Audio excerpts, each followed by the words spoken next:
Hi friends, Jesus with us ಚಾನಲ್ಗೆ ನಿಮಗೆ ಮತ್ತೆ ಸ್ವಾಗತ.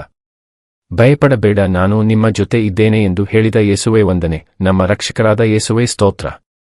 ತಂದೆ, ನಿಮ್ಮ ನಾಮದಲ್ಲಿ ನಂಬಿಕೆಯಿಟ್ಟು ನಮ್ಮ ಕುಟುಂಬಕ್ಕಾಗಿ ಪ್ರಾರ್ಥಿಸುತ್ತೇವೆ. ನೀವು ನಮ್ಮ ಪ್ರಾರ್ಥನೆಗೆ ಉತ್ತರಿಸುವ ದೇವರಾಗಿದ್ದೀರಿ. ದೇವ, ನಮ್ಮ ಎಲ್ಲಾ ದುಃಖ, ಕಷ್ಟ, ರೋಗ, ನೋವು, ನಿರಾಶೆ, ತೊಂದರೆ ಎಲ್ಲವನ್ನೂ ನಿಮಗೆ ಸಮರ್ಪಿಸುತ್ತೇವೆ. ಯೇಸು ನಾಮದಲ್ಲಿ ಆಜ್ಞಾಪನೆ ಮಾಡು. ಅಸಾಧ್ಯವಾದ ಕಾರ್ಯಗಳನ್ನು ಮಾಡುವ ಶಕ್ತಿ ಪ್ರಾರ್ಥನೆಗೆ ಇದೆ. ನೀವು ಫಸ್ಟ್ ಟೈಮ್ ನಮ್ಮ ಚಾನಲ್ಗೆ ಬಂದಿದ್ದಾರೆ, ಸಬ್ಸ್ಕ್ರೈಬ್ ಮಾಡಿ. ವಿಡಿಯೋ ಇಷ್ಟವಾದಲ್ಲಿ ಲೈಕ್ ಮಾಡಿ, ಶೇರ್ ಮಾಡಿ. ನಿಮ್ಮಿಂದ ನಮಗೆ ಹೊಸ ವಿಡಿಯೋ ಮಾಡಲು ಸ್ಫೂರ್ತಿ ಸಿಗುತ್ತದೆ. ಆದಿಕಾಂಡ ಅಧ್ಯಾಯ 29. ಯಾಕೋಬನು 14 ವರುಷ ಲಾಬಾನನ ಸೇವೆ ಮಾಡಿ ಅವನ 2 ಹೆಣ್ಣು ಮಕ್ಕಳನ್ನು ಮದುವೆ ಮಾಡಿಕೊಂಡದ್ದು. ಆಮೇಲೆ ಯಾಕೋಬನು ದಾರಿ ಹಿಡಿದು ಮೂಡಲ ದೇಶದವರ ಸೀಮೆಗೆ ಬಂದನು. ಅಲ್ಲಿಗೆ ಬಂದಾಗ ಅಡವಿಯೊಳಗೆ ಬಾವಿಯನ್ನು ಕಂಡನು. ಬಾವಿಯ ಹತ್ತರ 3 ಕುರಿ ಹಿಂಡುಗಳು ಮಲಗಿದ್ದವು. ಕುರಿಗಳನ್ನು ನೀರು ಕುಡಿಸುವುದಕ್ಕಾಗಿ ಆ ಬಾವಿಗೆ ಹೊಡಕೊಂಡು ಹೋಗುವ ಪದ್ಧತಿಯಿತ್ತು. ಬಾವಿಯ ಮೇಲೆ ಮುಚ್ಚಿದ್ದ ಕಲ್ಲು ದೊಡ್ಡದಾಗಿತ್ತು. ಹಿಂಡುಗಳೆಲ್ಲ ಅಲ್ಲಿ ಕೂಡಿದಾಗ ಕಾಯುವವರು ಬಾವಿಯ ಮೇಲೆ ಮುಚ್ಚಿದ್ದ ಕಲ್ಲನ್ನು ಸರಿಸಿ ಕುರಿಗಳಿಗೆ ನೀರು ಕುಡಿಸಿ ತಿರುಗಿ ಕಲ್ಲನ್ನು ಬಾವಿಯ ಮೇಲೆ ಮುಚ್ಚುವರು. ಯಾಕೋಬನು ಅವರಿಗೆ, ಅಣ್ಣಂದಿರಾ, ನೀವು ಯಾವ ಊರಿನವರು ಎಂದು ಕೇಳಲು, ನಾವು ಖಾರಾನ್ ಊರಿನವರು ಅಂದರು. ಅವನು ಅವರನ್ನು, ನಾಹೋರನ ಮಗನಾದ ಲಾಬಾನನನ್ನು ಬಲ್ಲಿರಾ ಎಂದು ಕೇಳಿದ್ದಕ್ಕೆ, ಬಲ್ಲೆವು ಅಂದರು. ಅವನಿಗೆ ಕ್ಷೇಮವೋ ಎಂದು ಕೇಳಲು ಅವರು, ಕ್ಷೇಮ, ಅಗೋ, ಅವನ ಮಗಳಾದ ರಾಹೇಲಳು ಕುರಿಗಳ ಸಂಗಡ ಬರುತ್ತಾಳೆ ಅಂದರು.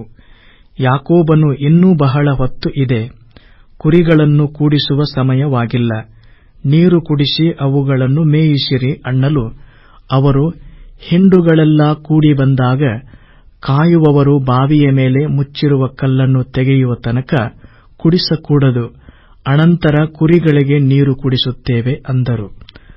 ಅವನು ಅವರೊಂದಿಗೆ ಮಾತಾಡುತ್ತಿರುವಾಗಲೇ ರಾಹೇಲಳು ತನ್ನ ತಂದೆಯ ಕುರಿಗಳನ್ನು ಹೊಡಕೊಂಡು ಬಂದಳು. ಆಕೆಯೇ ಅವುಗಳನ್ನು ಮೇಯಿಸುವವಳಾಗಿದ್ದಳು.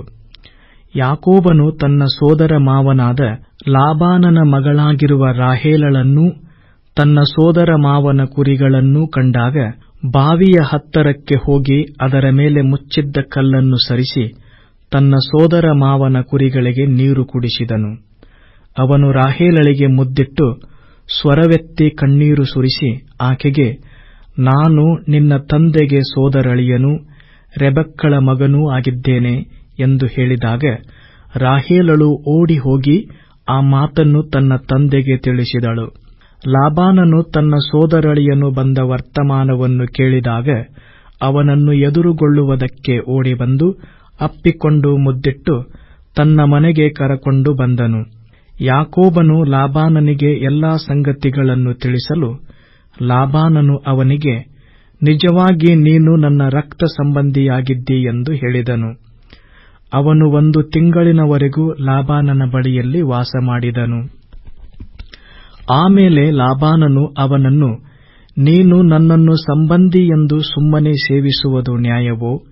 ನಿನ್ನ ಕೆಲಸಕ್ಕಾಗಿ ನಾನು ನಿನಗೆ ಏನು ಕೊಡಲಿ ಎಂದು ಕೇಳಿದನು. ಲಾಬಾನನಿಗೆ 2 ಹೆಣ್ಣು ಮಕ್ಕಳಿದ್ದರು. ದೊಡ್ಡವಳ ಹೆಸರು ಲೇಯಾ, ಚಿಕ್ಕವಳ ಹೆಸರು ರಾಹೇಲ್. ಲೇಯಾ ಎಂಬಾಕೆಯ ಕಣ್ಣುಗಳು ಕಾಂತಿಹೀನವಾಗಿದ್ದವು. ರಾಹೇಲಳು ರೂಪವತಿಯೂ ಲಾವಣ್ಯವತಿಯೂ ಆಗಿದ್ದಳು. ಯಾಕೋಬನು ರಾಹೇಲಳನ್ನು ಮೆಚ್ಚಿಕೊಂಡು, ನಿನ್ನ ಕಿರಿ ಮಗಳಾದ ರಾಹೇಲಳಿಗೋಸ್ಕರ ನಿನ್ನಲ್ಲಿ 7 ವರುಷ ಸೇವೆ ಮಾಡುವೆನು ಎಂದು ಹೇಳಲು, ಲಾಬಾನನು, ಆಕೆಯನ್ನು ಬೇರೊಬ್ಬನಿಗೆ ಕೊಡುವುದಕ್ಕಿಂತ ನಿನಗೆ ಕೊಡುವುದೇ ಉಚಿತ, ನನ್ನ ಬಳಿಯಲ್ಲಿರು ಅಂದನು. ಆದದರಿಂದ ಯಾಕೋಬನು ರಾಹೇಲಳಿಗೋಸ್ಕರ 7 ವರುಷ ಸೇವೆ ಮಾಡಿದನು. ಆದರೂ ಆಕೆಯಲ್ಲಿ ಬಹಳ ಪ್ರೀತಿಯನ್ನಿಟ್ಟಿದ್ದರಿಂದ ಅದು ಅವನಿಗೆ ಸ್ವಲ್ಪ ದಿವಸದಂತೆ ಕಾಣಿಸಿತು. ತರುವಾಯ ಯಾಕೋಬನು ಲಾಬಾನನಿಗೆ, ಗೊತ್ತು ಮಾಡಿದ ಕಾಲವು ಮುಗಿದು ಹೋಯಿತು, ಆಕೆಯನ್ನು ನನ್ನ ಹೆಂಡತಿಯಾಗುವಂತೆ ನನ್ನ ಸ್ವಾಧೀನಕ್ಕೆ ಕೊಡು ಎಂದು ಹೇಳಿದನು.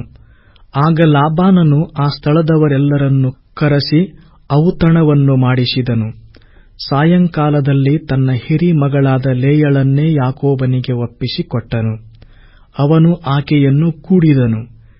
ಲಾಬಾನನು ತನ್ನ ಮಗಳಾದ ಲೇಯಳಿಗೆ ಜಿಲ್ಪಾ ಎಂಬ ಒಬ್ಬ ದಾಸಿಯನ್ನು ಕೊಟ್ಟನು.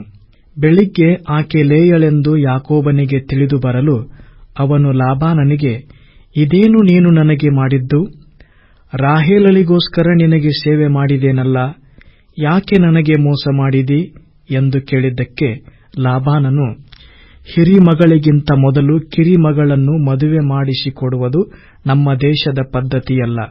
ಆಕೆಯ ಮದುವೆಯ ವಾರವನ್ನು ಪೂರೈಸು, ಅನಂತರ ಈ ನನ್ನ ಕಿರಿಮಗಳನ್ನೂ ನಿನಗೆ ಕೊಡುತ್ತೇವೆ. ಈಕೆಗೋಸ್ಕರ ನೀನು ಇನ್ನೂ 7 ವರುಷ ಸೇವೆ ಮಾಡು ಅಂದನು. ಯಾಕೋಬನು ಅದಕ್ಕೆ ಒಪ್ಪಿ ಹಿರಿಯವಳ ಮದುವೆಯ ವಾರವನ್ನು ತೀರಿಸಿದನು. ಆಗ ಲಾಬಾನನು ತನ್ನ ಮಗಳಾದ ರಾಹೇಲಳನ್ನು ಯಾಕೋಬನಿಗೆ ಹೆಂಡತಿಯಾಗಿ ಕೊಟ್ಟು ಆಕೆಗೆ ಬಿಲ್ಹಾ ಎಂಬ ಒಬ್ಬ ದಾಸಿಯನ್ನು ಕೊಟ್ಟನು. ಯಾಕೋಬನು ರಾಹೇಲಳನ್ನೂ ಕೂಡಿ ಆಕೆಯನ್ನು ಲೇಯಳಿಗಿಂತ ಹೆಚ್ಚಾಗಿ ಪ್ರೀತಿಸಿದನು. ಆಕೆಗೋಸ್ಕರ ಲಾಬಾನನ ಬಳಿಯಲ್ಲಿ ಇನ್ನೂ 7 ವರುಷ ಸೇವೆ ಮಾಡಿದನು. ಯಾಕೋಬನಿಗೆ ಮಕ್ಕಳು ಹುಟ್ಟಿದ್ದು. ಲೇಯಳು ಯಾಕೋಬನಿಗೆ ಅಲಕ್ಷ್ಯವಾದಳೆಂದು ಯೆಹೋವನು ನೋಡಿ ಆಕೆಯನ್ನು ಬಸುರಾಗುವಂತೆ ಮಾಡಿದನು. ಆದರೆ ರಾಹೇಲಳು ಬಂಜೆಯಾಗಿದ್ದಳು. ಲೇಯಳು ಗರ್ಭಿಣಿಯಾಗಿ ಗಂಡು ಮಗುವನ್ನು ಹೆತ್ತು, ಯೆಹೋವನು ನನ್ನ ವ್ಯಥೆಯನ್ನು ನೋಡಿದ್ದಾನೆ, ಇನ್ನು ಮುಂದೆ ನನ್ನ ಗಂಡನು ನನ್ನನ್ನು ಪ್ರೀತಿಸುವನು ಎಂದು ಹೇಳಿ ಅದಕ್ಕೆ ರೂಬೇನೆಂದು ಹೆಸರಿಟ್ಟಳು. ಆಕೆ ತಿರುಗಿ ಗರ್ಭಿಣಿಯಾಗಿ ಗಂಡು ಮಗುವನ್ನು ಹೆತ್ತು, ನಾನು ಗಂಡನ ಅಲಕ್ಷ್ಯಕ್ಕೆ ಗುರಿಯಾದೇನೆಂದು ಯೆಹೋವನು ತಿಳಿದಿದ್ದರಿಂದ ಈ ಮಗುವನ್ನು ದಯಪಾಲಿಸಿದನೆಂದು ಹೇಳಿ ಅದಕ್ಕೆ ಸಿಮೆಯೋನ್ ಎಂದು ಹೆಸರಿಟ್ಟಳು. ಆಕೆಯು ತಿರುಗಿ ಗರ್ಭಧರಿಸಿ ಗಂಡು ಮಗುವನ್ನು ಹೆತ್ತು, ಈಗಲಾದರೂ ನನ್ನ ಗಂಡನೂ ನಾನೂ ಒಂದಾಗುವೆವು, ಅವನಿಗೆ 3 ಮಂದಿ ಗಂಡು ಮಕ್ಕಳನ್ನು ಹೆತ್ತಿದ್ದೇನಲ್ಲ ಎಂದು ಹೇಳಿ ಅದಕ್ಕೆ ಲೇವಿ ಎಂದು ಹೆಸರಿಟ್ಟಳು. ಆಕೆಯು ತಿರುಗಿ ಗರ್ಭಿಣಿಯಾಗಿ ಗಂಡು ಮಗುವನ್ನು ಹೆತ್ತು, ಈಗ ಯೆಹೋವನಿಗೆ ಉಪಕಾರ ಸ್ತುತಿ ಮಾಡುವೆನು ಎಂದು ಹೇಳಿ ಅದಕ್ಕೆ ಯಹೂದ ಎಂದು ಹೆಸರಿಟ್ಟಳು.